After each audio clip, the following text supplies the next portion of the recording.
Okay, welcome. അപ്പോൾ ഇന്ന് നമ്മൾ നോക്കാൻ പോകുന്നത് എക്സ്പെരിമെൻറ്റ് 1 ആണ്. എക്സ്പെരിമെൻറ്റ് 1 കമ്പ്യൂട്ടർ ഹാർഡ്വെയർ ഫെമിലറൈസേഷൻ ആണ്. അപ്പോൾ അത് നമുക്ക് കുറച്ച് തിയറി പോലെ കുറച്ച് കാര്യങ്ങൾ നമ്മൾ പഠിച്ചേ പറ്റൂ. എന്നിരുന്നാൽ മാത്രമേ നമുക്ക് ഇതിൻ്റെ പ്രാക്ടിക്കൽ ചെയ്യാൻ പറ്റുള്ളൂ. എന്തൊക്കെയാണ് കമ്പണൻസ്, എന്തൊക്കെയാണ് മറ്റ് ഡിവൈസസ് എന്ന് നമ്മൾ മനസ്സിലാക്കി പറ്റൂ. ഇവിടെ ഒരു ഇൻട്രൊഡക്ഷൻ കമ്പ്യൂട്ടർ എന്ന് പറയുന്നുണ്ട്. ഒരു കമ്പ്യൂട്ടർ ഒരു ഇലക്ട്രോണിക് ഡിവൈസ് ആണ്. അത് എന്താ പറയുക, ഡാറ്റനെ പ്രോസസ്സ് ചെയ്യാനോ സ്റ്റോർ ചെയ്യാനും റിട്രീവ് ചെയ്യാനും ഒക്കെ ഉപയോഗിക്കുന്ന ഒന്നാണ്.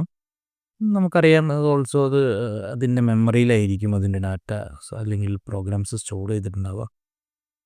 ഇത് ഒരുപാട് കാര്യങ്ങൾക്ക് ഉപയോഗിക്കുന്നുണ്ട് കമ്പ്യൂട്ടർ. നമുക്ക് തന്നെ അറിയാം, നമ്മൾ ഒരുപാട് കാര്യങ്ങൾക്ക് കമ്പ്യൂട്ടർ ഉപയോഗിക്കുന്നുണ്ട്.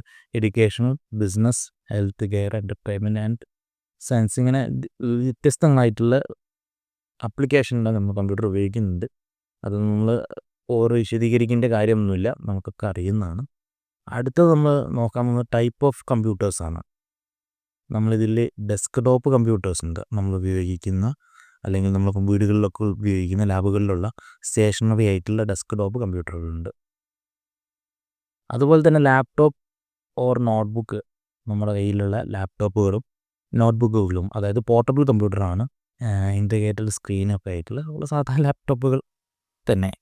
പിന്നെ ഉള്ളത് ടാബ്ലറ്റാണ്. ടച്ച് സ്ക്രീൻ ഡിവൈസ് ആയിരിക്കും. എന്താ പറയുക, നമുക്കറിയാം ടാബ്ലറ്റ് എന്താണെന്ന് നമുക്കറിയാം, ഞാൻ വിശദീകരിക്കേണ്ട ആവശ്യമില്ല. പിന്നെ സ്മാർട്ട് ഫോൺ, ഇതും ഒരു എന്താ പറയുക കമ്പ്യൂട്ടിംഗ് ഡിവൈസാണ് സ്മാർട്ട് ഫോണുകൾ ആക്ച്വലി. അപ്പോൾ അതിൻ്റെ പവറുകൾ കൂടി വരുന്നു, അതിൻ്റെ ആപ്ലിക്കേഷൻ ലെവലുകൾ കൂടി വരുന്നു. ആക്ച്വലി ഇതും ഒരു എന്താ പറയുക ഒരു കമ്പ്യൂട്ടിംഗ് ഡിവൈസാണ്. പിന്നെ വരുന്നത് സെർവേഴ്സാണ്, അതായത് പവർഫുൾ കമ്പ്യൂട്ടറാണ്. അതായത് കൂടുതൽ ആളുകൾക്ക് ഡാറ്റ സർവീസുകൾ, മറ്റ് സർവീസുകൾ നൽകുന്ന കമ്പ്യൂട്ടറുകളെയാണ് നമ്മൾ സെർവേഴ്സ് എന്ന് പറയുന്നത്. ഇതിൻ്റെ കൂടെ തന്നെ വർക്ക് സ്റ്റേഷൻസും വരും. സിമിലർ ആയതുകൊണ്ട് ലിസ്റ്റ് ചെയ്യാതിരുന്നതാണ്. വർക്ക് സ്റ്റേഷൻസും സെർവേഴ്സും ഏകദേശം സിമിലർ കാറ്റഗറിയിൽ വരുന്നതാണ്. പിന്നെയാണ് super computers, high performance system design for the complex computation like simulations and റിസർച്ചിന് ആവശ്യമുള്ള വലിയ കാര്യങ്ങൾ ഉപയോഗിക്കുന്ന കമ്പ്യൂട്ടേഴ്സ്, അല്ലെങ്കിൽ high performance computing system, HPC എന്ന് നമ്മൾ പറയും. സൂപ്പർ കമ്പ്യൂട്ടേഴ്സ് എന്നും ടേം യൂസ് ചെയ്യാറുണ്ട്. ഇത് സാധാരണ നമുക്ക് വലിയ കമ്പ്യൂട്ടിംഗ് ആവശ്യമുള്ളിടത്താണ് ഇത് ഉപയോഗിക്കുന്നത്. ISRO, നാസ പോലത്തെ സ്ഥാപനങ്ങളിൽ, ഇൻസ്റ്റിറ്റ്യൂഷനുകളിലാണ് നമുക്ക് HPCകൾ, അല്ലെങ്കിൽ അത്രയും റിസർച്ച് നടത്തുന്ന ഇൻസ്റ്റിറ്റ്യൂഷനുകളിൽ മാത്രമാണ് ഈ HPCയുടെ ആവശ്യമുള്ളൂ. പിന്നെ എംബഡഡ് സിസ്റ്റം, അതും ഒരു എന്താ പറയുക കമ്പ്യൂട്ടർ പോലെ നമുക്ക് കണക്കാക്കാവുന്നതാണ്. ഇൻറ്റഗ്രേറ്റഡ് ഇൻടു അതർ ഡിവൈസസ്, അതായത് നമ്മൾ വാഷിംഗ് മെഷീൻസ്, കാർസിൻ്റെ ഉള്ളിലൊക്കെ വരുന്ന എംബഡഡ് സിസ്റ്റം, അതും ഒരു ടൈപ്പ് ഓഫ് കമ്പ്യൂട്ടറാണ്, അല്ലെങ്കിൽ സ്മോൾ സ്കെയിലിൽ ഉപയോഗിക്കുന്ന ഒരു കമ്പ്യൂട്ടിംഗ് ആണ്, ഇൻറ്റഗ്രേറ്റ് ചെയ്യപ്പെടുന്നതാണ്. അത് എംബഡഡ് സെപ്പറേറ്റ് ആണെങ്കിൽ കൂടി ഇതും ഒരു കമ്പ്യൂട്ടിങ്ങിൻ്റെ ഭാഗമാണ്. പിന്നെ നമുക്ക് കോർ കമ്പണൻ്റ് ഓഫ് എ കമ്പ്യൂട്ടറാണ് പറയുന്നത്. അത് എന്തൊക്കെയാണ് ഒരു core component of A computer? ഒന്ന് ഇൻപുട്ടാണ്, ഡാറ്റ, ഇൻസ്ട്രക്ഷൻ എല്ലാം എന്ത് ചെയ്യാന്ന് അക്സെപ്റ്റ് ചെയ്യുന്നതിനെയാണ് നമ്മൾ ഇൻപുട്ട്. കീബോർഡ്, മൗസ്, മറ്റ് ഇൻപുട്ട് ഉപകരണങ്ങൾ മൊത്തം ഇൻപുട്ടിലാണ്. പ്രോസസ്സിംഗ് എന്ന് പറഞ്ഞു കഴിഞ്ഞാൽ സെൻട്രൽ പ്രോസസ്സിംഗ് CPU-യിലാണ് perform calculations and execution of instruction. അത് നടക്കുന്നത് CPU-യിലാണ്. അപ്പോൾ പ്രോസസ്സിംഗ് അതിൻ്റെ ഒരു മാൻഡറ്ററി കമ്പണൻ്റാണ്. സ്റ്റോറേജ്, അതായത് ഡാറ്റ ടെമ്പററി ആയിട്ടും അതുപോലെ തന്നെ പെർമനൻ്റ് ആയിട്ടും സ്റ്റോർ ചെയ്യുന്ന സ്റ്റോറിംഗ് ആണ് നമ്മളിവിടെ പറയുന്നത്. അത് റാമും ഹാർഡ് ഡിസ്കും ആണ് ഇവിടെ വരുന്നത്.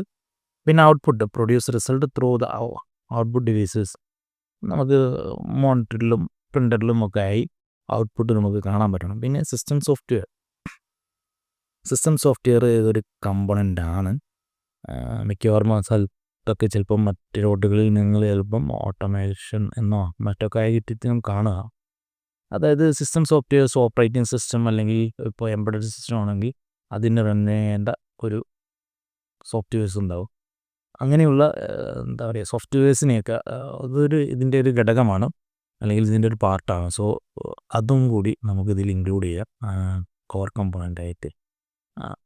പിന്നെ കണക്ടിവിറ്റി, അതായത് വിത്തൗട്ട് കണക്ടിവിറ്റി ഇല്ലാതെ ഒരു കമ്പ്യൂട്ടിംഗ് നമുക്കതിൻ്റെ പൂർണ്ണ അവസ്ഥയിലെത്തിയെന്ന് നമുക്ക് പറയാൻ പറ്റില്ല. കമ്പ്യൂട്ട് ചെയ്യാൻ പറ്റുമെന്ന് വെച്ച് കഴിഞ്ഞാൽ കമ്പ്യൂട്ട് ചെയ്യാൻ പറ്റും. പക്ഷേ അത് കണക്ടിവിറ്റി കൂടി ഉണ്ടെങ്കിലാണ് അതിൻ്റെ പൂർണ്ണ ഒരവസ്ഥ ഉണ്ടാവുക. അതതിൻ്റെ ചെറിയൊരു ഡയഗ്രമാണ്.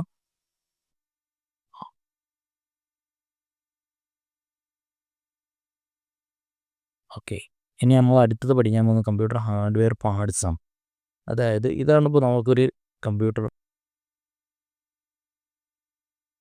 കമ്പ്യൂട്ടറിൻ്റെ ഒരു ക്യാബിനാണ് നമുക്കിപ്പോൾ കാണാൻ പറ്റുന്നത്.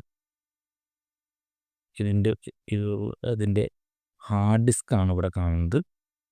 ഇത് അതിൻ്റെ മദർ ബോർഡാണ്. ഈ കാണുന്നതാണ് ഇതിൻ്റെ സിസ്റ്റം ഫാൻ. ഇവിടെയാണ് ഇത് CPU ഫാനും CPU കൂളിംഗ് സിസ്റ്റവും. അതിൻ്റെ അടിയിലാണ് CPU വരുന്നത്. ഇതാണ് ഇതിൻ്റെ SMPS. ഇത് നമുക്കറിയാം പഴയ CD ഡ്രൈവ് അല്ലെങ്കിൽ DVD ഡ്രൈവ് എന്ന് പറയുന്ന ഡ്രൈവാണ്. ഇത്രയുമാണ് ഇതിൻ്റെ ഒരു ക്യാബിൻ നമുക്ക് എടുത്തു കഴിഞ്ഞാൽ നമുക്ക് കാണാൻ പറ്റുന്നത്. ഇതാണ് ഇതിൻ്റെ കമ്പോണൻസ് ആയിട്ട് വരുന്നത്. ഒരു സിസ്റ്റത്തിൽ അല്ലെങ്കിൽ ഒരു CPU ക്യാബിൻ്റെ ഉള്ളിലുള്ള കമ്പോണൻസ്, മിനിമം കമ്പോണൻസുകളാണിത്. ഇവിടെ നമുക്കിനി എക്സ്റ്റൻഷൻസ് ഓപ്ഷൻസ് ഉണ്ട്, നമുക്ക് നോക്കാം. ഇവിടെയാണ് നമ്മൾ എക്സ്റ്റൻഷൻസ് കാർഡുകളൊക്കെ ഉപയോഗിക്കുന്നത്. അതായത് നെറ്റ്വർക്ക്, ഗ്രാഫിക്സ് തുടങ്ങിയ കാർഡുകൾ നമുക്കിവിടെ എക്സ്റ്റൻഷൻ ഇട്ടുകൊണ്ട് നമുക്കത് കാണാം അസംബ്ലിങ് കാണുമ്പോൾ. ഓക്കെ, അപ്പോൾ നമ്മൾ ഇനി ഇത്രയും മിനിമം കമ്പോണൻസ് ആണ് നമ്മൾ ഡിസ്കസ് ചെയ്യുന്നത്. ഒന്ന് മദർ ബോർഡാണ്. മദർ ബോർഡ് എന്ന് പറയുന്നത് ഒരു സെൻട്രൽ ഹബ് ഓഫ് എ കമ്പ്യൂട്ടറാണ്. അതായത് റാം, അതേപോലെ തന്നെ ഹാർഡ് ഡിസ്ക്, പ്രോസസ്സർ, ഇതുപോലെ മേജർ കമ്പോണൻസും അതുപോലെ ചിപ്പ് സെറ്റുകളും, നോർത്ത് ബ്രിഡ്ജ്, സൗത്ത് ബ്രിഡ്ജ്, അതേപോലെ തന്നെ മറ്റ് പോർട്ടുകളൊക്കെ ഇൻറ്റിഗ്രേറ്റ് ചെയ്യപ്പെട്ട ഒരു ബോർഡാണ് എന്ത് മദർ ബോർഡ് എന്ന് പറയുന്നത്. Common mother board form factor എന്ന് പറയുന്നത് ഒരു ഫോം ഫാക്ടറാണ്. ഇതിൻ്റെ സൈസ്, ഷേപ്പ് എല്ലാം നമ്മൾ ഡിസൈൻ ചെയ്യുന്നതിനെയാണ് അത്, അല്ലെങ്കിൽ ആ ഒരു ഡിസൈനെയാണ് നമ്മൾ ഫോം ഫാക്ടർ എന്ന് പറയുന്നത്. അതായത് നമ്മൾ ഈ സാധനം അല്ലെങ്കിൽ ഒരു AT mother board, ATX mother board അതിൻ്റെ ക്യാബിനിലേക്ക് നമ്മൾ വെക്കുമ്പോൾ അതിൻ്റെ സ്ക്രൂ ചെയ്യാനുള്ള പൊസിഷൻസ് നമുക്ക് കൃത്യമായിരിക്കും. അതിന് ഒരു സ്റ്റാൻഡേർഡ് ഉണ്ട്. ആ സ്റ്റാൻഡേർഡാണ് നമ്മളിവിടെ ഉള്ളത്. അപ്പോൾ AT എന്ന് പറയുന്നത് അഡ്വാൻസ് ടെക്നോളജിയാണ്. അഡ്വാൻസ് ടെക്നോളജി എന്ന് പറയുന്നത് 12x13.8 അല്ലെങ്കിൽ 13.9 ആ ഒരു റേഞ്ചിൽ വരികയാണ് ചെയ്യുക. 13.8. അപ്പോൾ അതാണ് അതിൻ്റെ സൈസ് ഉള്ളത്, ഇഞ്ചിലാണത്. ഇത് പഴയ സിസ്റ്റങ്ങളിലാണ്, ലെഗസി സിസ്റ്റങ്ങളിലാണ് ഉപയോഗിച്ചിരിക്കുന്നത്. അതായത് ഔട്ട്ഡേറ്റ് ചെയ്യപ്പെടുന്ന 1990 ഇത് ഔട്ട്ഡേറ്റ് ആയിട്ടുണ്ട്. പിന്നെ വന്നതാണ് ATX 12x9.6.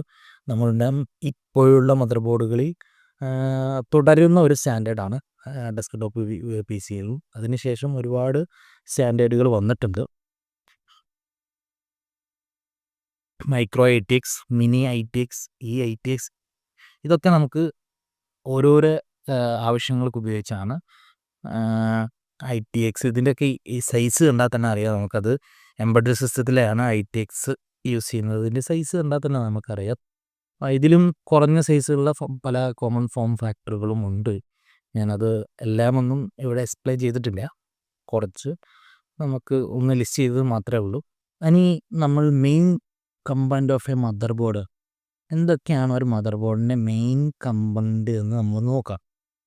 ഇതിപ്പോൾ നമ്മൾ എടുത്തിരിക്കുന്നത് HP-യുടെ E210294 എന്ന മദർ ബോർഡാണ്. നമുക്കിനി ഇതിലെ ഓരോരോ കമ്പണൻ്റ് നോക്കാം. ഇവിടെ നമുക്ക് CPU ഫാൻ കാണാം. അതായത് CPU-യുടെ ഫാൻ നമ്മൾ ഇവിടെയാണ് കണക്ട് ചെയ്യുന്നത്. ഈ മദർ ബോർഡിൻ്റെയാണ് അത്. മിക്കവാറും മദർ ബോർഡുകളിലൊക്കെ CPU ഫാൻ എന്ന് എഴുതി വെച്ചിട്ടുണ്ടാവും. അതാണ് നമ്മൾ കണക്ട് ചെയ്യേണ്ടത്. അടുത്ത് നമ്മൾ ഈ സോക്കറ്റിനെയാണ് നമ്മൾ CPU സോക്കറ്റ് എന്ന് പറയുന്നത്. CPU സോക്കറ്റിനൊരു നെയിം ഉണ്ടാവും, LG. ഇവിടെ ഈ CPU സോക്കറ്റിൻ്റെ പേര് LGA775 775 സോക്കറ്റിനാണ് CPU എന്ന് പറയുന്നത്. ഇപ്പോൾ ഈ 775 നമുക്ക് കണക്ട് ചെയ്യാൻ പറ്റുന്ന ഒരുപാട് പ്രോസസ്സറുകളുണ്ട്. അതിൻ്റെ ലിസ്റ്റ് നമുക്ക് അവൈലബിൾ ആയിരിക്കും ഓൺലൈനിൽ. ഓൺലൈൻ ടൈപ്പ് ചെയ്ത് കൊടുത്താൽ നമുക്ക് ഏതൊക്കെ പ്രോസസ്സറുകൾ നമുക്കിതിൽ കണക്ട് ചെയ്യാൻ പറ്റുമെന്ന് നമുക്ക് അറിയാവുന്നതാണ്. ഇതാണ് CPU, അതായത് നമ്മുടെ സെൻട്രൽ പ്രോസസ്സിംഗ് യൂണിറ്റ് എന്ന് പറയുന്നത്. ഈ കാണുന്ന സി പി യുയോട് തൊട്ടടുത്ത് കാണുന്ന ഇതാണ് നോർത്ത് ബ്രിഡ്ജ് എന്ന് പറയുന്നത്. ഈ നോർത്ത് ബ്രിഡ്ജിൻ്റെ ഫങ്ഷൻ എന്താണെന്ന് വെച്ച് കഴിഞ്ഞാൽ ഹൈലി ഇൻ്റഗ്രേറ്റഡ് ആയിട്ടുള്ള റാമോ അതുപോലെ തന്നെ AGP തുടങ്ങിയവയിൽ നിന്നുള്ള ഡാറ്റ ഹബ്ബായിട്ടാണ് ഇത് യൂസ് ചെയ്യുന്നത്. ഇതാണ് സൗത്ത് ബ്രിഡ്ജ്. താരതമ്യേന സ്പീഡ് കുറഞ്ഞിട്ടുള്ള ഇൻപുട്ട് ഡിവൈസുകളെ CPU ആയിട്ട് കണക്ട് ചെയ്യുന്നതാണ് സൗത്ത് ബ്രിഡ്ജിൻ്റെ ജോലി. ഓക്കെ, ഇതാണ് നമ്മൾ റാം സ്ലോട്ട്. അവിടെ ഒരു 3 റാം ഇട്ടുന്നത് കാണാം. റാം സ്ലോട്ടുകളാണ്. DDR2 റാമാണ്. ഇത് DDR2 സപ്പോർട്ടിങ് മദർ ബോർഡാണ്. സോ ഇത് DDR2വിൻ്റെ 4 റാം സ്ലോട്ടുകളാണുള്ളത്. ഈ ചെറുതായി കാണുന്ന ഇതിനെയാണ് നമ്മൾ ഫ്ലോപ്പി കണക്ടർ എന്ന് പറയുന്നത്. ഇവിടെ കുറച്ച് നമുക്ക് കാണാൻ പറ്റുമെന്നറിയില്ല. ഇവിടെ തൊട്ടടുത്ത് തന്നെ എന്തുണ്ട്, ഒരു കണക്ടർ ഉണ്ട്. റിംഗാണ്. ഫ്ലോപ്പിയേക്കാൾ അല്പം വലിപ്പം കൂടുതലായിരിക്കും. ഒരു 41ഓളം പിന്നുണ്ടാവും. ഇവിടെ 32ഓളം പിന്നുകളാണുള്ളത്. ഇപ്പോൾ 41. അപ്പോൾ അതിനെയാണ് നമ്മൾ പാറ്റ കണ്ടത്. അതായത് പഴയ ഹാർഡ് ഡിസ്ക് കണക്ട് ചെയ്യാൻ ഉപയോഗിക്കുന്ന കണക്ടറാണ്. ഇവിടെയാണ് ATS 24 പിൻ പവർ SMBSൽ നിന്നും വരുന്ന ഒരു കണക്ഷൻ കൊടുക്കാനുള്ള പവർ സപ്ലൈ കൊടുക്കുന്ന ഒരു കണക്ടറാണിത്. അതുപോലെ തന്നെയാണ് ഇവിടെ ATSൻ്റെ 12 വോൾട്ട് പവർ കൊടുക്കുന്ന മറ്റൊരു കണക്ടറുണ്ട്. ഇത് രണ്ടുമാണ് SMBSൽ നിന്നും കണക്ട് ചെയ്യുന്ന പവർ സപ്ലൈ ഈ മദർ ബോർഡിലേക്ക് കണക്ട് ചെയ്യാനുള്ള പോർട്ടുകൾ. ഇത് 4 എണ്ണം കാണും ഇവിടെ. ഈ 4 എണ്ണം CPU സെപ്പറേറ്റ് പവർ സപ്ലൈ ചെയ്യാനുള്ളതും ഇത് മദർ ബോർഡിന് മൊത്തത്തിൽ പവർ സപ്ലൈ ചെയ്യാനുള്ളതുമാണ്. ഇനി ഇവിടെയാണ് നമ്മൾ ഈ കാണുന്ന AGP, അതായത് അഗ്രിഗേറ്റഡ് ഗ്രാഫിക്സ് പോർട്ട് എന്ന് പറയും. ഇതാണ് നമ്മളെ PC നോർമൽ പെരിഫറൽ കമ്പോണൻറ്റ് ഇൻ്റർകണക്ട് എന്ന് പറയുന്ന അഡീഷണൽ കാർഡുകൾ നമുക്ക് കണക്ട് ചെയ്യാനുള്ള ഓപ്ഷനാണിത്. നമുക്ക് പിന്നീട് നോക്കാം. ഇത് PCIe 1X ആണ്. PCIയുടെ ചെറിയൊരു വെർഷനാണ്. ഇവിടെ ചെറിയൊരു സ്പീക്കർ കാണാം. നമ്മുടെ റാമൊക്കെ കണക്ട് ചെയ്തിട്ടില്ലെങ്കിൽ ബീപ്പ് സൗണ്ട് കേൾക്കാവുന്ന ഒരു ബീപ്പ് സ്പീക്കർ ചെറുതായി കാണാം. എല്ലാ മദർ ബോർഡിലും ഉണ്ടായിക്കോണമെന്നില്ല, പക്ഷേ ഈ മദർ ബോർഡിലുണ്ട്. CMOS ബാറ്ററി, അതായത് നമ്മൾ സിസ്റ്റം ഓഫ് ചെയ്ത് കഴിഞ്ഞാലും ആ സിസ്റ്റത്തിനെ അതിൻ്റെ ടൈം അതേപോലെ തന്നെ നമ്മുടെ ബയോസ് കോൺഫിഗറേഷനൊക്കെ സേവ് ചെയ്ത് വെക്കാൻ സഹായിക്കുന്ന ഒരു ബാറ്ററിയാണ്. 5 വോൾട്ടിൻ്റെ അല്ല 3.3 വോൾട്ടിൻ്റെ ഒരു ബാറ്ററി ആയിരിക്കും. പൊതുവേ 60 രൂപ 30 രൂപ 40 രൂപയ്ക്കൊക്കെ കിട്ടുന്ന ബാറ്ററിയാണ്. ഒരു 5 വർഷം അല്ലെങ്കിൽ 3 വർഷമൊക്കെ ഇതിന് ആയുസ് ഉണ്ടാവും. ഇത് ഫ്രണ്ട് USB ഉണ്ടാകും. നമ്മുടെ ഓൺ ബോർഡ് ഇവിടെ കാണുന്ന USB അല്ലാതെ ഫ്രണ്ട് പാനലിലേക്ക് നമുക്ക് ആവശ്യമുള്ള USB കണക്ട് ചെയ്യാനുള്ള പോർട്ടാണ്. ഇതാണ് സാറ്റ കണക്ടർ. പുതുതായിട്ട് വരുന്ന ഹാർഡ് ഡിസ്കിൽ DVD ഡ്രൈവുകളൊക്കെ നമുക്ക് ഇതിലാണ് കണക്ട് ചെയ്യുന്നത്. ഇതാണ് ഫ്രണ്ട് പാനൽ കണക്ടർ എന്ന് പറയുന്നത്. ഈ ഫ്രണ്ട് പാനൽ കണക്ടറിലാണ് നമ്മൾ പവർ ഓൺ ചെയ്യുക. അതുപോലെ തന്നെ LED തുടങ്ങിയ ഹാർഡ് ഡിസ്കിൻ്റെ LED, പവർ LED തുടങ്ങിയ കാര്യങ്ങളൊക്കെ ഇവിടെയാണ് നമുക്ക് കാണാൻ സാധിക്കുക.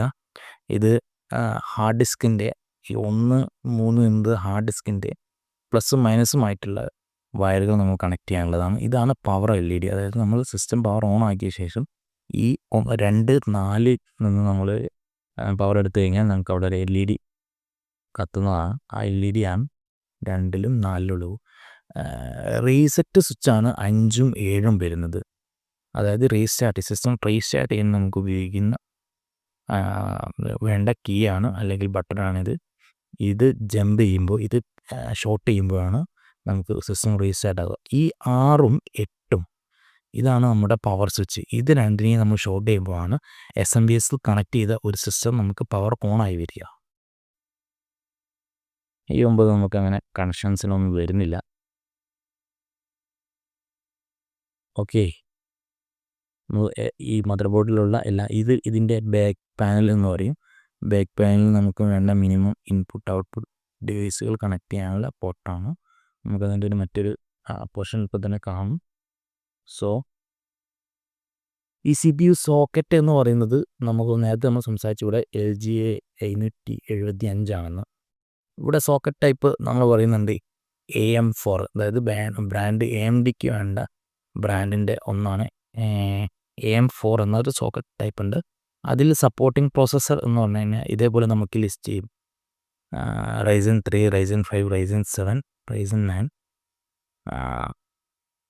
1000 to 500 സീരീസ് ആണ് ഇതിൽ സപ്പോർട്ട് ചെയ്യുക എന്ന് പറയുന്നുണ്ട്. അപ്പോൾ ഇത് നോക്കിയാണ് നമ്മൾ ഇതാണ് നമ്മൾ നേരത്തെ AM5 എന്ന് പറയുന്നത് AMD Ryzen 5, Ryzen 7, Ryzen 9, 7000 series, Zen 4 ഇത്തരം പ്രോസസ്സറുകളാണ് ഈ AMD M5ൽ. LGA 1700 ഇത് ഇൻ്റലിൻ്റെ ഒരു സോക്കറ്റാണ്. സോ അതിൽ Core i3, i5, i7, i9 12th generation alder like പ്രോസസ്സറുകളാണ് ഇതിൽ നമുക്ക് വർക്ക് ചെയ്യുക. അല്ലെങ്കിൽ 12th ജൻ റാപ്റ്ററിലേക്കും അതിലെന്ത് ചെയ്യുന്നുണ്ട്, വർക്ക് ചെയ്യുന്നുണ്ട്. ഇപ്പോൾ ഇത് നമുക്ക് നെറ്റിൽ അടിച്ചു നോക്കിയാൽ അല്ലെങ്കിൽ ഓൺലൈൻ അടിച്ചു നോക്കിയാൽ LGA 1700 സോക്കറ്റിൽ സപ്പോർട്ട് ചെയ്യുന്ന പ്രോസസ്സറുകൾ ഏതൊക്കെയാണെന്ന് നമ്മൾ നെറ്റിൽ സെർച്ച് ചെയ്ത് കഴിഞ്ഞാൽ നമുക്ക് ലിസ്റ്റ് ചെയ്ത് വരും. ഇത് LGA 1700 ഇതിൽ സപ്പോർട്ട് ചെയ്യുന്നത് i3, i5, i9 10th ജനറേഷനാണ്. അതായത് 1200 LGA 1200 ആയപ്പോൾ 10th ജനറേഷൻ പ്രോസസ്സറുകളാണ് നമുക്കതിൽ സപ്പോർട്ട് ചെയ്യുന്നത്. അപ്പോൾ അതനുസരിച്ച് ഓരോരോ ജനറേഷൻ അനുസരിച്ചായിരിക്കും ഈ സോക്കറ്റ് മാറുന്നുണ്ടാവുക എന്നുള്ളൊരു കാര്യം നമുക്ക് ഇവിടുന്ന് മനസ്സിലായിട്ടുണ്ടാവും. അപ്പോൾ അതാണ് ഈ CPU സോക്കറ്റിനെ കുറിച്ച് നമുക്ക് ബേസിക്കലി ഒരു ഐഡിയ വേണ്ടത്. പിന്നെ റാം സ്ലോട്ടാണ്, നമ്മൾ നേരത്തെ അവിടെ കണ്ടു റാം സ്ലോട്ട്. അപ്പോൾ അതിന് റാം സ്ലോട്ടിൽ നമ്മൾ പറയാനുള്ളതെന്ന് വെച്ച് കഴിഞ്ഞാൽ ഈ മദർ ബോർഡിലേക്ക് നമ്മുടെ റാം കണക്ട് ചെയ്യാൻ ഉപയോഗിക്കുന്ന സ്ലോട്ടുകളാണ് നമുക്കെന്ത് റാം സ്ലോട്ടുകൾ. അതിൽ ഉണ്ടായിരുന്നത് ഒന്ന് സിമ്മാണ്, പഴയതാണ്. അത് പഴയ മെമ്മറി മൊഡ്യൂളാണ്, 1980കളിലും 90കളിലുമാണ്. അതായത് ഒരു സൈഡ് മാത്രമേ ഈ സിംഗിൾ ഇൻലൈൻ മെമ്മറി മൊഡ്യൂളാണ്. അതായത് ഇത് പഴയ കാലത്ത് ഒരു സൈഡിൽ മാത്രം നമുക്ക് അതിൻ്റെ ലൈൻസ്, മെമ്മറി ഡാറ്റ ലൈൻസ് ഉള്ളതിനെയാണ് നമ്മൾ സിം എന്ന് പറയുന്നത്. ഡിം എന്ന് പറയുന്നത് ഡ്യുവൽ ഇൻലൈൻ മെമ്മറി മൊഡ്യൂളാണ്. അതായത് രണ്ട് സൈഡിലും അതിൻ്റെ പിൻസ് ഉണ്ടാവും, അല്ലെങ്കിൽ ഡാറ്റ ലൈൻസ് ഉണ്ടാവും, ബോത്ത് സൈഡ്സ് ഉണ്ടാവും. അപ്പോൾ അതാണ് ഈ ഒരു രണ്ട് ടൈപ്പ്. അപ്പോൾ ഇപ്പോൾ ഉള്ളതൊക്കെ മിക്കവാറും അല്ല, ഉറപ്പായിട്ടും ഡിമ്മായിരിക്കും. പിന്നെ നമ്മൾ ചിപ്സെറ്റ് എന്ന് പറയുന്നത് A group of micro chips that manage the flow of data between CPU, RAM, storage device and peripherals. അപ്പോൾ ഈ ചിപ്സെറ്റ് നമ്മൾ നേരത്തെ അവിടെ ഡിസ്കസ് ചെയ്തു. ഇതൊരു ഗ്രൂപ്പ് ഓഫ് മൈക്രോ ചിപ്സാണ്. അതായത് നമ്മുടെ CPU-നെയും RAM-നെയും കൺട്രോൾ ചെയ്യാൻ ഒരുപാട് ചിപ്സുകൾ ആവശ്യമാണ്. അതിൽ നമ്മൾ നേരത്തെ പറഞ്ഞ നോർത്ത് പിച്ച്, സൗത്ത് പിച്ച്, അതിൻ്റെ കൂടെ കുറച്ച് ചിപ്സെറ്റുകൾ കൂടി ഉണ്ടാവും, ചിപ്പുകളും ഉണ്ടാവും. അതിനെയാണ് നമ്മൾ ചിപ്സെറ്റ് എന്ന് പറയുന്നത്. അപ്പോൾ ഈ ചിപ്സെറ്റ് ഇമ്പോർട്ടൻ്റ് ആണ്, കാരണം ഏത് ചിപ്സെറ്റിനനുസരിച്ചായിരിക്കും അതിൻ്റെ ബോർഡിൻ്റെ പെർഫോമൻസ്, അതിലേതൊക്കെ പ്രോസസ്സറുകൾ സപ്പോർട്ട് ചെയ്യും, ഏതൊക്കെ റാമുകൾ സപ്പോർട്ട് ചെയ്യും എന്നൊക്കെ ഡിഫൈൻ ചെയ്യുന്നത് ഈ ചിപ്സെറ്റുകളായിരിക്കും. അപ്പോൾ ചിപ്സെറ്റുകൾക്ക് ഇമ്പോർട്ടൻ്റ് റോളുണ്ട്. അപ്പോൾ നമുക്കതിനെപ്പറ്റി ഞാൻ അതിൻ്റെ ജസ്റ്റ് ഒരു കാര്യങ്ങൾ മനസ്സിലാക്കാൻ ഒരു എക്സാമ്പിൾ എടുത്തത് ആണ് ഇൻ്റൽ G41 സീരീസിലുള്ളത് മദർ ബോർഡുകൾ. ഇത് 2008 ഇൻട്രൊഡ്യൂസ് ചെയ്തത്. ഇൻ്റൽസിൻ്റെ ഡ്യുവൽ കോർ പ്രോസസ്സറുകളാണ് നമുക്കിതിൽ സപ്പോർട്ട് ചെയ്യുന്നത്. DDR2 ആണ് അതിൻ്റെ മെമ്മറി. 61 ബോർഡ് ഇത് 2011 ഇൻട്രൊഡ്യൂസ് ചെയ്തത്. കുറച്ചുകൂടി DDR3 വന്നു. അപ്പോൾ 61 വന്നപ്പോൾ DDR3 വന്നു. H81 എന്ന് പറയുന്നത് 2013 ഇൻട്രൊഡ്യൂസ് ചെയ്തത്. Low cost chipset for Intel എന്നാണ്, 4th ജനറേഷൻ കോർ പ്രോസസ്സേഴ്സിനാണ് ഇത് യൂസ് ചെയ്യുന്നത്. അപ്പോൾ H81 പിന്നെ ഇൻ്റൽ Z270 ഇതൊക്കെ നമുക്ക് പിന്നീട് സെർച്ച് ചെയ്താൽ മനസ്സിലാവും ഇതിൻ്റെയൊക്കെ ഓരോരോ പ്രയോറിറ്റി. ഇൻ്റലിൻ്റെ 7th ജനറേഷൻ കബി ലേക്ക് പ്രോസസ്സറുകൾക്ക് നമ്മൾ നേരത്തെ ഒരു പ്രോസസ്സർ പറഞ്ഞല്ലോ, അവിടെ യൂസ് ചെയ്യുന്ന പ്രോസസ്സറാണ് അല്ലെങ്കിൽ ചിപ്സെറ്റാണിത്. AMDയുടെ B350. ഇതും ഏകദേശം AMDയുടെ ഒരു നമ്മളൊക്കെ റൈസാൻ പ്രോസസ്സറൊക്കെ സപ്പോർട്ട് ചെയ്യുന്ന ഒരു എന്താ പറയുക ഒരു ചിപ്സെറ്റാണ് ഇത്. 2 AMD ആണ്, രണ്ടെണ്ണം AMD ആണ്. നമ്മളൊരു 4 ഇൻ്റലിൻ്റെ ഡിസ്കസ് ചെയ്ത് പോകുന്നുണ്ട്. നമുക്കത് വായിച്ച് നോക്കാവുന്നതാണ്. പിന്നെ നോക്കാനുള്ളത് PCI ആണ്, നമ്മൾ പെരിഫറൽ കമ്പൈൻഡ് ഇൻ്റർകണക്റ്റ്. നേരത്തെ കാണിച്ചതിൻ്റെ ബോട്ട് ഇതിൻ്റെ അവസാനം ഒന്നുകൂടെ കണക്ട് ചെയ്തിട്ടുള്ള കാണിക്കുന്നതുകൊണ്ട് ഞാൻ ഇവിടുന്ന് ലീവ് ചെയ്യുന്നു. പിന്നെ PCIe സ്ലോട്ടുകളാണ്, എക്സ്പ്രസ് സ്ലോട്ടുകൾ, അതായത് നമുക്ക് അഡീഷണൽ എക്സ്പ്രസ് സ്ലോട്ടുകളിലുള്ള ഡിവൈസുകൾ. PCIe ഇതാണ് കാണുന്നത്, ഈ സ്ലോട്ടാണ് PCI. ഇത് PCIയും ഇത് PCIയും ആണ്. 1X. നമുക്കതിൻ്റെ കമ്പാരിസൺ കുറച്ച് നോക്കാം. AGP എന്ന് പറയുന്നത് നമുക്ക് ഗ്രാഫിക്സ് കാർഡ് കണക്ട് ചെയ്യാനുള്ള പോർട്ട് തന്നെയാണ് AGP എന്ന് പറയുന്നത്. ഓക്കെ, അപ്പോൾ നമുക്കതിൻ്റെ ഗ്രാഫിക്സ് കാർഡ് കണക്ട് ചെയ്യുന്നതൊക്കെ നോക്കാം. സ്റ്റോറേജ് കണക്റ്റേഴ്സാണ്, അതായത് നമ്മളിതിനകത്ത് ഡിസ്കസ് ചെയ്ത പാറ്റയും സാറ്റയും, അതായത് പാരലൽ അഡ്വാൻസ് ടെക്നോളജി അറ്റാച്ച്മെൻ്റ് ആണ്, അല്ലെങ്കിൽ അതിനെ IDE എന്നും വിളിക്കാറുണ്ട്. 1986 അപ്പോൾ ഹാർഡ് ഡിസ്കുകൾ DVD എല്ലാം കണക്ട് ചെയ്യാവുന്നതാണ്. അത് പിന്നീട് പുതിയ സിസ്റ്റങ്ങളിലൊന്നും നമുക്ക് കാണില്ല. സീരിയൽ ആയി മാറി സാറ്റ എന്ന് പറയുന്നതായി. ഇത് ഫാസ്റ്ററാണോ? കുറച്ചുകൂടെ നല്ല ഫാസ്റ്ററാണ്. ആ കാര്യങ്ങളൊക്കെ ഡിസ്കസ് ചെയ്യുന്നതാണ്. ഇപ്പോൾ പുതിയതും വന്നു, ഇപ്പോൾ സാറ്റയും വേണ്ട, അതായത് SSD NVMe SSDകൾ വന്നു, നമുക്ക് ഡിസ്കസ് ചെയ്യാം. പിന്നെ ഫ്ലോപ്പി ഡിസ്ക് പോർട്ട്, ഇതൊക്കെ നമ്മൾ അറിയേണ്ട പോലും ഇല്ല, കാരണം പക്ഷേ ഉണ്ട് എന്നറിഞ്ഞാൽ മതി. ഇങ്ങനത്തെ ഒരു കാലഘട്ടം, അല്ലെങ്കിൽ ഇങ്ങനെ ഫ്ലോപ്പി ഡിസ്ക് എന്നൊരു ഹിസ്റ്റോറിക്കൽ മൈൽ സ്റ്റോണിലൂടെ നമ്മുടെ കമ്പ്യൂട്ടർ കടന്നു പോയിട്ടുണ്ട് എന്ന് മനസ്സിലാക്കാൻ എന്നും അവശേഷിപ്പിക്കുന്ന ഒരു ഡിസ്ക് പോർട്ടാണ്. അതായത് റെലവൻസ് ഒന്നുമില്ല, പക്ഷേ നമ്മൾ മനസ്സിലാക്കിയിരിക്കണം. പിന്നെ നമ്മൾ പവർ കണക്ടേഴ്സ് നേരത്തെ നോക്കി ഏതാണ് എന്നൊക്കെ. 24 പിൻ ഉണ്ടായിരുന്നു, 20 പിന്ന് ഒക്കെ നമ്മൾ നോക്കി. CPU IO പോർട്ടുകൾ, ഇൻപുട്ട് ഔട്ട്പുട്ട് പോർട്ടുകൾ, USB, അത് നമ്മൾ കുറച്ച് കഴിഞ്ഞിട്ട് നോക്കുന്നുണ്ട്. CMOS ബാറ്ററി നമ്മൾ ഡിസ്കസ് ചെയ്തു, അതായത് റിയൽ ടൈം ക്ലോക്കിന് വേണ്ടിയിട്ടുള്ള, അതേപോലെ തന്നെ ബേസിക് ഇൻപുട്ട് ഔട്ട്പുട്ടിനുള്ള സെറ്റിങ്സിന് വേണ്ടിയുള്ള CMOS ബാറ്ററിയാണ്. ഹീറ്റ് സിങ്കും ഫാൻസും, അതായത് നമ്മൾ ഡിസ്കസ് ചെയ്യുന്നുണ്ട്. ഇതൊക്കെയാണ്, ഇത്രയൊക്കെയാണ് ഒരു മദർ ബോർഡിലുള്ള കമ്പണൻസ്. പിന്നെ front panel USB and audio connector നമ്മളതവിടെ ഡിസ്കസ് ചെയ്തു, നേരത്തെ ഡിസ്കസ് ചെയ്തു USB കണക്ടേഴ്സ്. ദെൻ നമ്മൾ അടുത്ത് പോകുന്നു സെൻട്രൽ പ്രോസസ്സിങ് യൂണിറ്റിലേക്കാണ്. ഇത് എന്ന് പറയുന്നത് കമ്പ്യൂട്ടറിൻ്റെ ബ്രെയിനാണ്. നമുക്കറിയാം ഇവിടെയാണ് നമ്മൾ പ്രോസസ്സ് ചെയ്യുന്നത്, ഡാറ്റയെ നമ്മൾ പ്രോസസ്സ് ചെയ്യുന്ന യൂണിറ്റാണ്. ഇതിൽ Intel, AMD, Apple, Qualcomm and Samsung are the leading companies for in processor manufacturing. ഇതൊന്നുമല്ല, ഇതിലും കൂടുതലുണ്ട്, പക്ഷേ ഞാൻ തൽക്കാലം സാമ്പിൾ എടുക്കുന്നത് മാത്രമേ ഉള്ളൂ.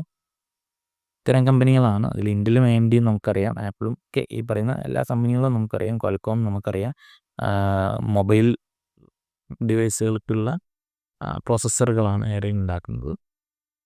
അപ്പോൾ നമ്മളിനി ഇതിൻ്റെ കോർ ഫങ്ഷൻസിലേക്കൊന്ന് പോയി നോക്കിക്കഴിഞ്ഞാൽ ഡാറ്റ ഫെച്ച് ചെയ്യുന്നുണ്ട്, അല്ലെങ്കിൽ ഇൻസ്ട്രക്ഷൻ ഫെച്ച് ചെയ്യുന്നുണ്ട്, ഡീകോഡ് ചെയ്യുന്നുണ്ട്, എക്സിക്യൂട്ട് ചെയ്യുന്നുണ്ട്, ആൻഡ് സ്റ്റോർ ദ റിസൾട്ട്. ഇത്രയാണ് ഒരു ഒറ്റയടിക്ക് നമുക്ക് കോർ ഫങ്ഷൻസ് എന്ന് പറയാം. അതായത് നമ്മൾ കമ്പ്യൂട്ടർ ആർക്കിടെക്ചറിൽ ഈ സംഗതികൾ ഡീപ്പായിട്ട് പഠിക്കും. പിന്നെ അതിന് ഈ ഒരുവിധം എല്ലാവിധ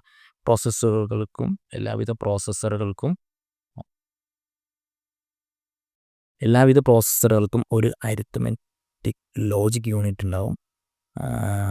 ഇത് നമുക്ക് എന്താ പറയുക, അരിത്മെറ്റിക് കാര്യങ്ങൾ ചെയ്യാനായിരിക്കും, അരിത്മെറ്റിക് ഓപ്പറേഷൻസ് ചെയ്യാനായിരിക്കും. പിന്നെ ഒരു കൺട്രോൾ യൂണിറ്റ് ഉണ്ടാവും, direct data flow between CPU and memory. ഇത് ആക്ച്വലി ഇതൊക്കെ വരുന്നത് ശരിക്കും കമ്പ്യൂട്ടർ ആർക്കിടെക്ചറിലാണ്. പിന്നെ നമ്മളതിൻ്റെ ഒരു ബസ് സിസ്റ്റം ഉണ്ടാവും, അതായത് കമ്മ്യൂണിക്കേഷൻ പാത്വേ. ഇതൊക്കെ ഒരു CPU ഇൻറ്റേർണൽ ആർക്കിടെക്ചറിനെ കുറിച്ച് പറയുന്ന സംഗതികളാണ്. ഇൻറ്റേർണലാണ് ഇത്രയും കാര്യങ്ങൾ വരുന്നത്. നമ്മൾ ജസ്റ്റ് ഒന്ന് അറിഞ്ഞിരിക്കുക എന്ന് മാത്രമേ ഉള്ളൂ. ഇതതിൻ്റെ കോർ ഫങ്ഷൻസാണ് ഈ ലിസ്റ്റ് ചെയ്തിരിക്കുന്നത്. പിന്നെ നമ്മളുള്ളത് പിൻ ഗ്രിഡ് അറേയും ഉണ്ട്. ലാൻ ഗ്രിഡ് അറേ ഉണ്ട്. നമുക്ക് ഈ പിക്ചർ നോക്കിയാൽ കൃത്യമാകുമെന്നറിയില്ല. ഇത് ഒരു പിൻ ഗ്രിഡ് അറേയാണ്. ഇതൊരു പിൻ ഗ്രിഡ് അറേയാണ്. ഇതൊരു പിൻ ഗ്രിഡാണ്. ഇന്റലിൻ്റെ ഒരു പഴയ പ്രോസസ്സാണ്. ഇതൊരു ലാൻ ഗ്രിഡാണ്. ഇതിന് പിന്നുകൾ പ്രോസസ്സറിൽ നിന്നും മദർ ബോർഡിലേക്കാണ് കാണപ്പെടുക. ലാൻ ഗ്രിഡിൻ്റെ അകത്ത് മദർ ബോർഡിൽ നിന്നും പിന്നുകൾ പ്രോസസ്സറിലേക്കാണ് കാണുന്നത്. അപ്പോൾ ഇതിന് പ്രോസസ്സറിന്, അതായത് ലാൻ ഗ്രിഡിൽ പ്രോസസ്സറിൽ പിന്നുകൾ ഉണ്ടാവില്ല. പിൻ ഗ്രിഡിൽ പ്രോസസ്സറിലാണ് പിന്നുണ്ടാവുക. ഇത് വ്യത്യാസം മനസ്സിലാക്കിയാൽ മതി. ഇതാണ് ലാൻ ഗ്രിഡും പിൻ ഗ്രിഡും. PGയും LGയും 2 ടൈപ്പാണ്, അല്ലെങ്കിൽ 2 രീതിയിലാണ് അതിൻ്റെ പിൻസ് നമ്മൾ അറേഞ്ച് ചെയ്തിരിക്കുന്നത്. പിന്നെ ആർക്കിടെക്ചർ ഉണ്ട്.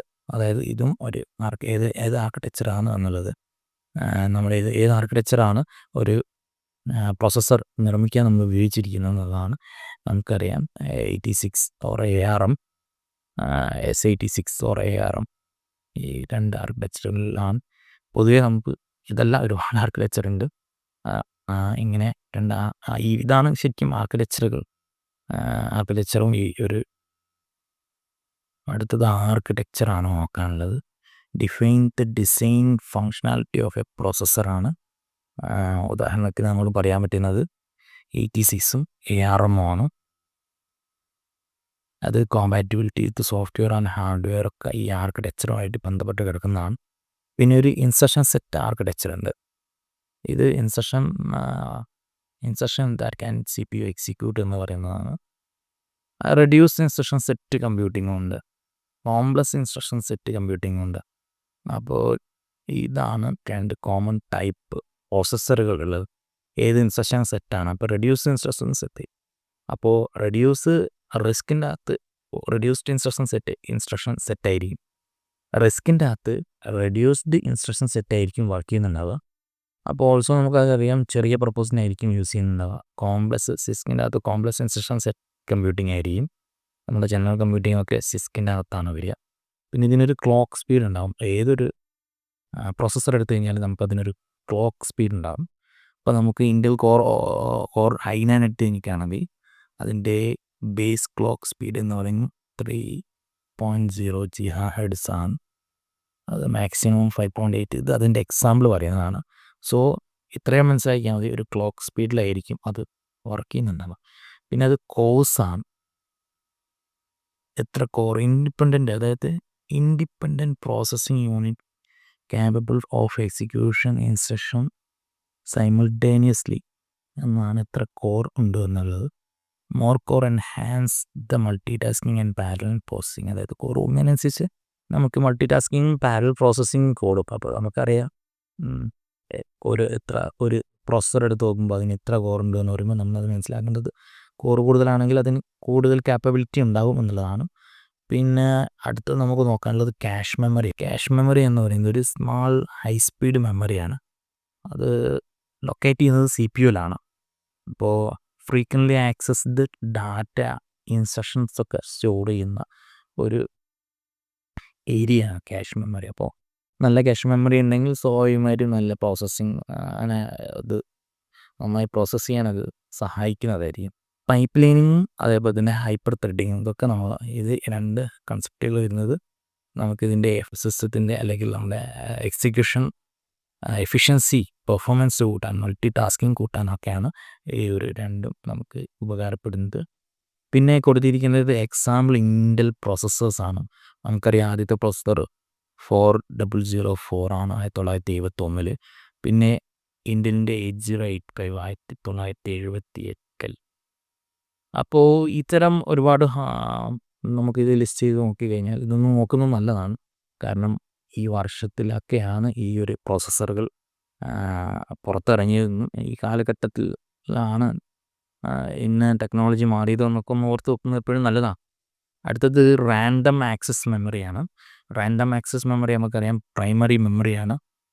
ഇതിലേക്കാണ് നമ്മൾ റിയൽ ടൈമിൽ നമ്മുടെ വോയിസ് അല്ലെങ്കിൽ ഡാറ്റ നമ്മൾ റിയൽ ടൈമിൽ സ്റ്റോർ ചെയ്ത് വെക്കുക.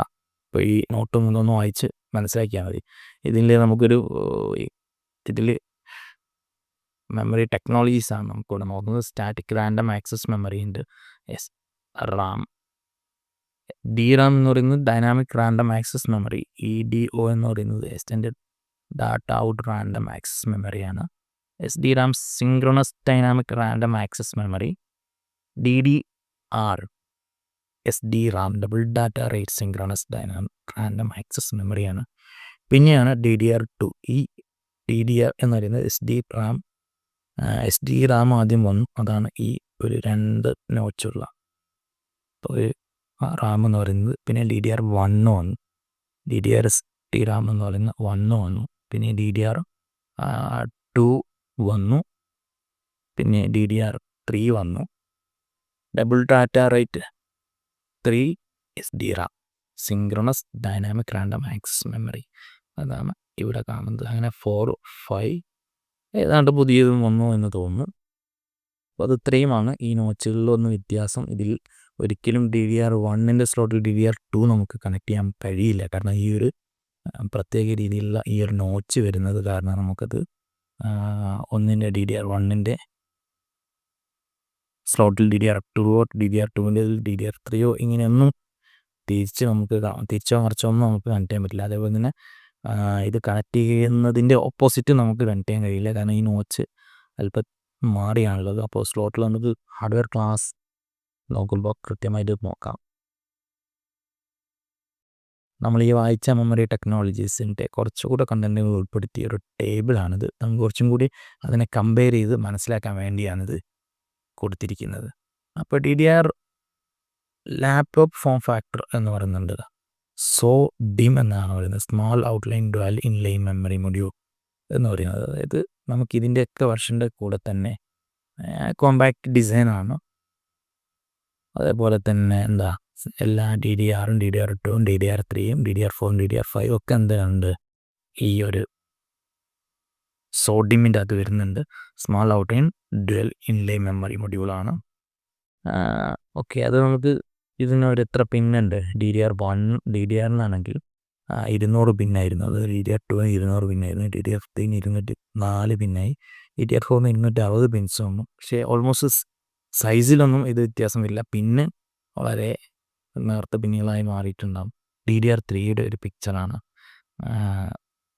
SO-DIMM എന്ന് പറയുന്ന small outline dual inline memory എന്ന ഇതിലെ DDR3 ആണ്. നമ്മൾ നേരത്തെ മേലെ കണ്ടിരുന്നത് DDR3 നോർമൽ സ്റ്റാൻഡേർഡ്, അത് ഡെസ്ക്ടോപ്പിനുള്ളതാണ്. ഇവിടെ നമ്മൾ SO-DIMM എന്ന് പറയുന്നത് ലാപ്ടോപ്പ് ഡിവൈസുകൾക്കുള്ള കുറച്ചുകൂടി ചെറിയ ഫോം ഫാക്ടറിൽ വരുന്നതാണ്.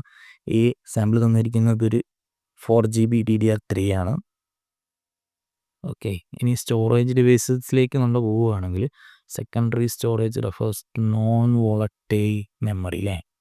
വോളറ്റൈൽ മെമ്മറി എന്ന് പറഞ്ഞു കഴിഞ്ഞാൽ പവർ സപ്ലൈ ഇല്ലാതെ കഴിഞ്ഞാൽ നമുക്ക് ആ ഡാറ്റ പോകും. നേരത്തെ നമ്മൾ ഡിസ്കസ് ചെയ്ത ഈ റാമിൻ്റെ അകത്ത് നമ്മൾ പവർ ലോസ് ആകുന്നതോടുകൂടി ഇതിലത്തെ ഡാറ്റ നഷ്ടപ്പെടും. അത് പെട്ടെന്ന് നമ്മുടെ സിസ്റ്റം നമ്മളൊരു ഡാറ്റ സേവ് ചെയ്യുന്നതിന് മുമ്പ് സിസ്റ്റം ഓഫായി പോയി കഴിഞ്ഞാൽ ആ ഡാറ്റ ലോസ് ആവും. സേവ് ചെയ്യുമ്പോൾ റാമിൽ നിന്നും അത് നമ്മുടെ ഹാർഡ് ഡിസ്കിലേക്ക് സ്റ്റോർ ആവുകയാണ് ചെയ്യുന്നത്. അപ്പോൾ ഇതാണ് നോൺ വോളറ്റൈൽ. അതായത് വോളറ്റൈൽ അല്ലാത്ത, പവർ സപ്ലൈ നഷ്ടപ്പെട്ടാലും ഡാറ്റ പോവാത്ത ഇതിനെയാണ് നമ്മൾ നോൺ വോളറ്റൈൽ എന്ന് പറയുന്നത്. അപ്പോൾ ഇത്തരം ഡിവൈസുകൾ ആണ് നോൺ വോളറ്റൈൽ ആയിട്ടുള്ള ഡിവൈസുകളാണ് സെക്കൻഡറി സ്റ്റോറേജിലുള്ളത്. ഇവിടെ സ്റ്റോറേജ് ഡിവൈസ് നമ്മൾ ഡിസ്കസ് ചെയ്യുന്നത് അങ്ങനെയാണ്. ഒന്നാമത് ഫ്ലോപ്പി ഡ്രൈവ് ആണ്. പക്ഷേ ഇത് സ്പേസ് ഉണ്ട്, നമുക്കിത് അപ്രസക്തമാണ്. പിന്നെ ഹാർഡ് ഡിസ്കുകളാണ്. 1956 ഇത് ഇൻട്രൊഡ്യൂസ് ചെയ്തത്. 500 GB 20 TB വരെയാണ് അതിലും ഇപ്പോൾ ഉള്ള ഒരു രീതി. പിന്നെ അതിൻ്റെ സ്പീഡാണ് അവിടെ പറയുന്നത്. ഹാർഡ് ഡിസ്ക് നിന്നാണ് 3.5 ഇഞ്ച് സാധാ നോർമൽ ഡെസ്ക്ടോപ്പ് ഹാർഡ് ഡിസ്ക്. ഇതതിൻ്റെ പിന്നുകളാണ്. ഇത് പവർ സപ്ലൈ പിന്നാണ്. ഇത് സാറ്റ പിന്നാണ്. അതായത് ഡാറ്റയ്ക്കുള്ള സാറ്റ പിന്നാണ്. ഇവിടെയാണ് സാറ്റ പിന്നാണ് എത്തുന്നത്. ഇതാണ് പവർ സപ്ലൈയുടെ പിന്ന്. നമുക്കിത് കണക്ട് ചെയ്യുന്നതാണ്. ഇത് 2.5 ഇഞ്ച് SSD ആണ്. Solid state drive. അതായത് ഈ ഒരു മാഗ്നറ്റിക് ഹാർഡ് ഡിസ്കിനേക്കാൾ കൂടുതൽ കൂടുതൽ സ്പീഡുള്ള ഹാർഡ് ഡിസ്കാണ്, അല്ലെങ്കിൽ സോളിഡ് സ്റ്റേറ്റ് ഡ്രൈവാണ്. ഇത് NVMe ആണ്. അതായത് പെട്ടെന്ന് അതിനേക്കാൾ, അതായത് SSDയേക്കാൾ NVMe SSD ആണ്. ഇത് NVMe SSD ആണ്. M2 NVMe PCI SSD ആണ്. അതായത് PCIയിലാണിത് കണക്ട് ചെയ്യുക. അപ്പോൾ നമുക്ക് നോക്കാം അതെങ്ങനെയാണെന്നൊക്കെ. ഫോം ഫാക്ടർ ഇവിടെ എഴുതിയിട്ടുണ്ട്. NVMe SSD ആണിത്. അപ്പോൾ ഇത് 3 ആണ് നമ്മുടെ സ്റ്റോറേജ് ഡിവൈസുകളായിട്ട് നമുക്ക് പരിചയപ്പെടുത്താനുള്ളത്. പിന്നെ ഒപ്റ്റിക്കൽ DVDയും CD-യും നമുക്കറിയാം, ഒപ്റ്റിക്കൽ ഡ്രൈവ് നമുക്കറിയാമത്. പിന്നെ SSD നമ്മൾ ഡിസ്കസ് ചെയ്തു. NVMe ഇവിടെ നമുക്ക് വായിക്കാവുന്നതാണ്. പിന്നീട് അടുത്ത നമ്മുടെ മെയിൻ കമ്പോണൻ്റ് എന്ന് പറയുന്നത് പവർ സപ്ലൈ യൂണിറ്റ് ആണ്. ഈ പവർ സപ്ലൈ യൂണിറ്റാണ് നമ്മുടെ മൊത്തം സിസ്റ്റങ്ങളുടെ പവർ സപ്ലൈ നോക്കുന്നതും. അപ്പോൾ ഇതിൽ ഫെയിലിയർ വന്നു കഴിഞ്ഞാൽ, പവർ സപ്ലൈ ഫെയിൽ ആയി കഴിഞ്ഞ് കഴിഞ്ഞാൽ നമുക്ക് ഇത് സിസ്റ്റം ഓൺ ആകില്ല, അല്ലെങ്കിൽ പവർ ഓൺ ആകില്ല. അപ്പോൾ ഒരു ഇമ്പോർട്ടൻ്റ് ആണ്. പവർ സപ്ലൈ ഇല്ലെങ്കിൽ കമ്പ്യൂട്ടർ വർക്ക് ചെയ്യില്ലല്ലോ. അപ്പോൾ ഇതിലുള്ള വയറുകൾക്ക് ഇതിലുള്ള വയറുകൾക്ക് ഓരോ കളറുകളുണ്ട്. യെല്ലോ, റെഡ്, ഓറഞ്ച് തുടങ്ങിയ കളറുകളുണ്ട്. ഈ കളറുകൾ അനുസരിച്ച് അതിന് വോൾട്ടും വ്യത്യാസം ഉണ്ടായിരിക്കും. അതാണ് ഇവിടെ തന്നിരിക്കുന്നത്, ഓരോ കളറിൻ്റെ വോൾട്ട്. പിന്നെ എങ്ങനെയാണ് ഒരു SMPS ചെക്ക് ചെയ്യുന്നത് എന്നാണ്. ഇൻ കേസ് നമുക്കൊരു SMPS കിട്ടിയത് വർക്ക് ചെയ്യുന്നുണ്ടോ എന്ന് ചെക്ക് ചെയ്യണമെങ്കിൽ അതിൻ്റെ ഗ്രീൻ വയറും അതേപോലെ തന്നെ ബ്ലാക്കും കൂടെ ഒരു ജമ്പർ വെച്ച്, അല്ലെങ്കിൽ ഒരു സാധാ വയർ വെച്ച് കണക്ട് ചെയ്തതിന് ശേഷം അതിൻ്റെ ഫാൻ വർക്ക് ചെയ്യുന്നുണ്ടോ എന്ന് ചെക്ക് ചെയ്യുകയാണ് വേണ്ടത്. അങ്ങനെ ഫാൻ കറങ്ങുന്നുണ്ടെങ്കിൽ, സ്പിൻ ചെയ്യുന്നുണ്ടെങ്കിൽ അതിനർത്ഥം ഈ SMPS ഓണായി, പവർ ഓണായി എന്നതാണ്.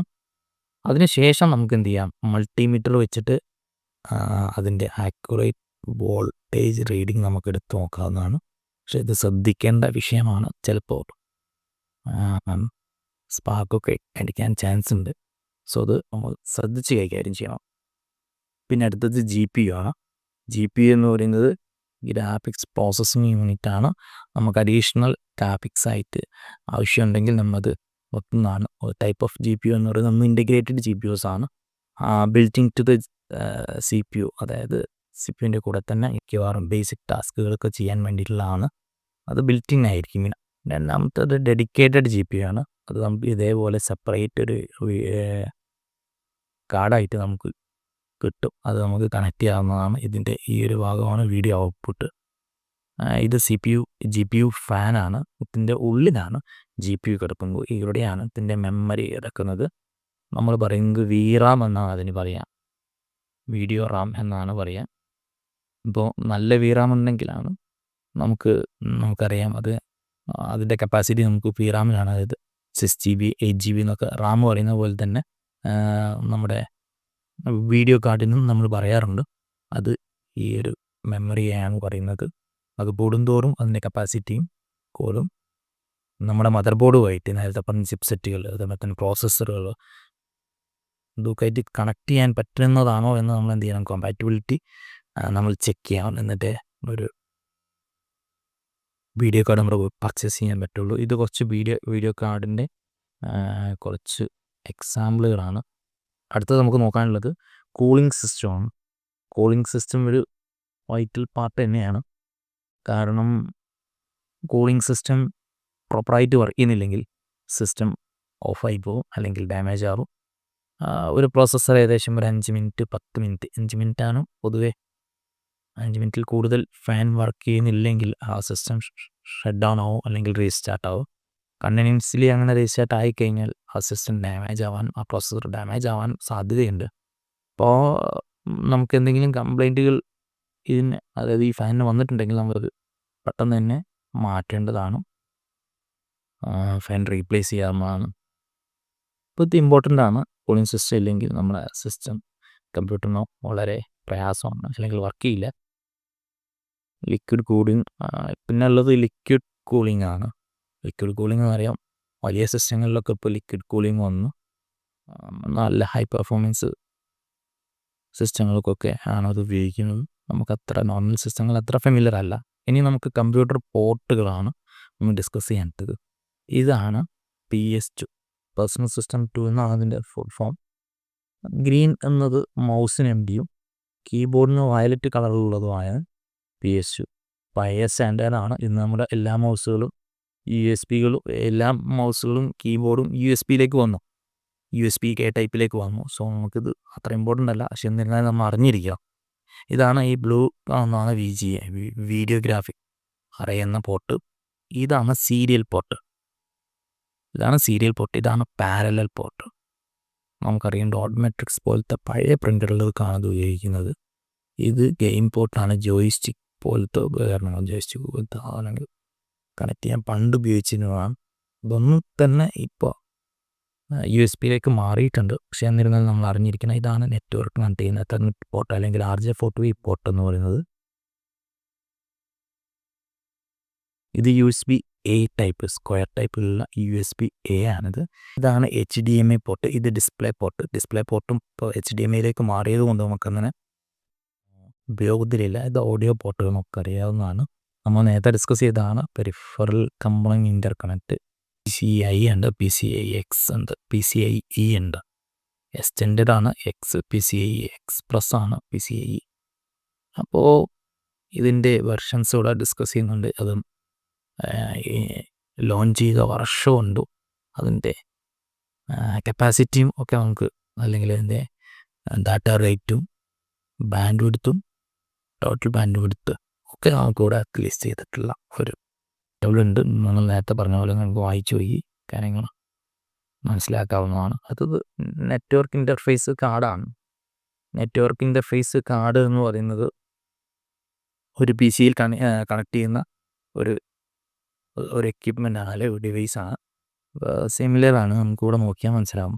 ഈ PC-നകത്ത് ഇത് കണക്ട് ചെയ്ത് വെച്ചിരിക്കുന്നത് ഇത് ഈ കാണുന്ന RJ45 അല്ലെങ്കിൽ എത്തർനെറ്റ് കാർഡാണ്. നമുക്ക് സിസ്റ്റത്തിൽ ഇൻ കേസ് നമുക്ക് 2 അല്ലെങ്കിൽ ഒന്നിൽ കൂടുതൽ എത്തർനെറ്റ് ഉപയോഗിക്കണമെങ്കിൽ ഇങ്ങനെ അഡീഷണൽ കാർഡുകൾ വെച്ചാണ് നമ്മൾ ചെയ്യുന്നത്. ഇത് വൈഫൈ കാർഡാണ്, വൈഫൈ സിസ്റ്റത്തിലേക്ക് ആഡ് ചെയ്യാനുള്ള.